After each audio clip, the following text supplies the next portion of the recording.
I just said what was in your study. I don't understand it. And so I'm going to read you another piece from your study, and I'd love you to explain to us what this means. You say, phylogenetic analysis of sequences in the database further reveal that this B1526 variant is scattered in the northeast of the United States, and its unique set of spike mutations pose an antigenic challenge for current interventions. What does that mean in language that I can understand?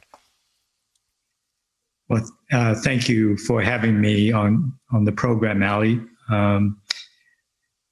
We've been doing studies to look for the variants from UK, South Africa, Brazil, here in New York City.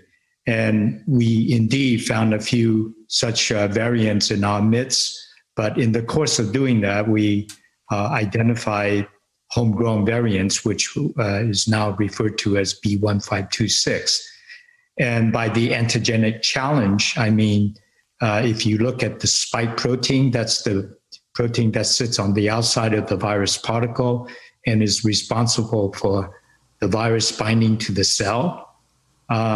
There's one major mutation there that's shared with the South African variant as well as the Brazilian variant. And previously, we have characterized those variants and know that mutation would hinder the action of some of the antibody treatments that we already have, and also would lower the ability of the serum from vaccinated individuals to neutralize the virus. And hence that has the potential to compromise vaccine efficacy.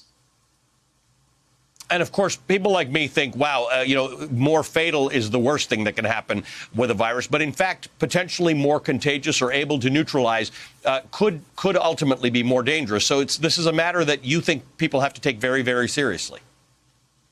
Yes, as a virologist who's been studying these variants for a number of months and then uncovering this new variant, we are quite concerned because we see it rising in prevalence over the last few months from an initial identification in November to a few cases in December, and then gradually increasing from a few percentage now up to 40%.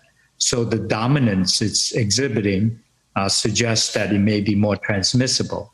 And then more recently, we have looked at B1526 versus the B117 from the United Kingdom.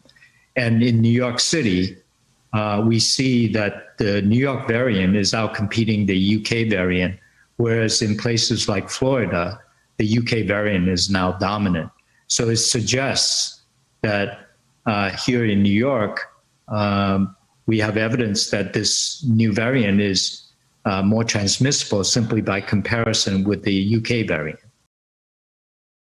Hey, thanks for watching our YouTube channel. You should know that you can follow today's top stories and breaking news and catch up on your favorite MSNBC shows all in one place.